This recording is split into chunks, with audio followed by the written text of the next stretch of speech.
I was born with no eyes. I'm not sure if anyone noticed, really. If they did, they didn't say anything about it. Maybe it was too awkward, telling the parents that their otherwise healthy baby had strange eyes. I just know that nobody must have told them because my parents never talked to me about it. Maybe they didn't want to notice. I had a normal childhood. Common courtesy prevents adults from talking shit about a kid who's funny looking. At least, they didn't say anything around me, and I was homeschooled, so I was never bullied for it at school. Nobody else in my family seemed to mind that I had no eyes. But I minded. I wanted eyes.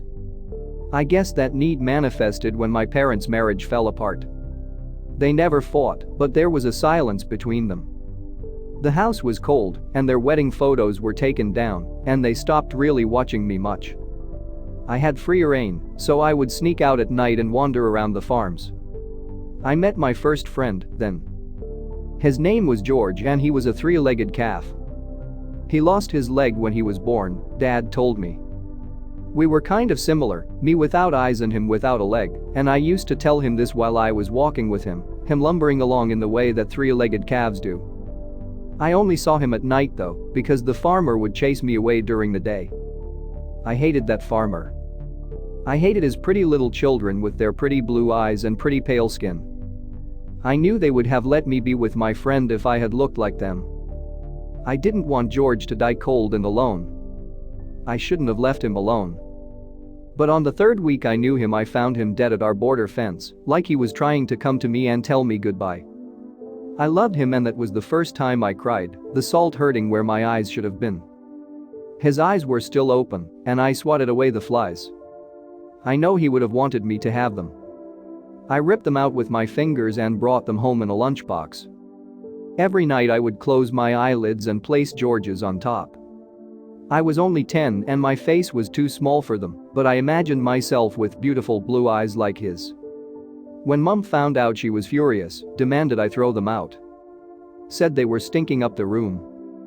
She threatened me, called me a freak. I couldn't let her take my eyes away.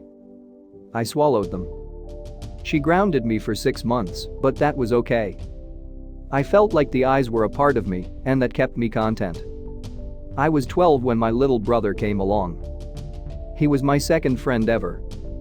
Dad was upset when he was born because he had beautiful blue eyes and Dad's eyes were green. I thought they were pretty. Mum did too, and that was the problem. Dad threatened to leave. They started to go to church. The baby and I were left at home a lot then. His name was Will, and I would make puns with his name that he didn't understand but would laugh at anyway. Mum said it was because he knew that if he laughed, I would laugh too. She loved him more than she would ever love me, but that was okay because I loved him more than I loved myself too. When I was older, Agnes would tell me about God. How he loves all his children. How he only puts people through struggles that he knows they can overcome. I know he doesn't love me, and he didn't love Mum or Dad or Will. I don't think he cared that Dad couldn't overcome the struggle. I don't think he was watching. The police said that Dad had been overcome by jealousy. That it was a crime of passion when he killed Mum and her lover. When he drowned baby Will in his bath. When he took Will's beautiful blue eyes and hid them. I was the one who took his eyes, but the police didn't have to know that. I took them when Dad was done, crying in the corner. They weren't like George's. They were small and watery, and I accidentally crushed one with my fingers when I took them out. But I still loved them because I loved Will. I was old enough then to know that I couldn't have Will's eyes. They were too small. But they could still be a part of me if I swallowed them. Dad went into jail and I was put into the state's care. They say care, but it's not really them caring. I had no family, and I was lucky when Agnes adopted me, since most kids don't get adopted, especially freaks like me with no eyes. She said she adopted me because I looked like my mum, and her son had loved my mum. I didn't ask her if I also looked like my dad, the one that killed him. I thought that would be inappropriate. She taught me about people and sent me to high school like a normal girl. I didn't make friends for a long time, but Isabella Smith from my maths class invited me to her 15th birthday party, so after that I had a group to hang around in. This made Agnes happy, so it made me happy too. I thought that maybe my luck was turning. Boys started paying attention to me, but I didn't really pay attention to them. Agnes would laugh about it and say I was a late bloomer. Her blue eyes would sparkle, and she would ruffle my hair. Isabella always said it must have been embarrassing, but it wasn't. Agnes was kind to me. My first date was set up by Isabella. I didn't really like him, he was too tall and looked kind of like a mushroom.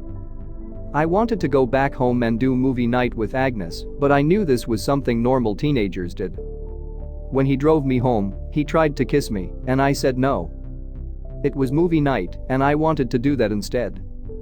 I unlocked the door with the key Agnes gave me, the one with a pink bird charm on it, and called her name. She didn't answer. I stayed with her for hours, holding her wrinkled little hand. I didn't like eating her eyes, not like I liked the others. I vomited them back up, but I knew I had to swallow it again, or it wouldn't work. I didn't want her to leave me. I screamed when they took her away from me.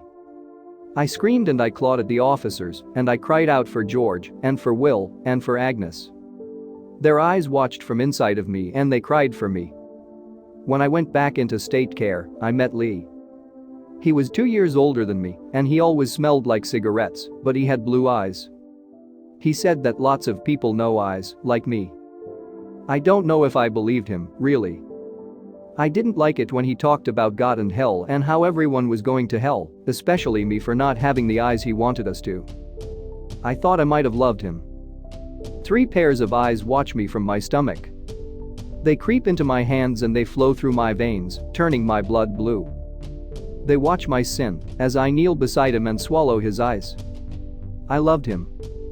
Now he is a part of me. I have blue eyes. Just because you can't see them doesn't mean they aren't there.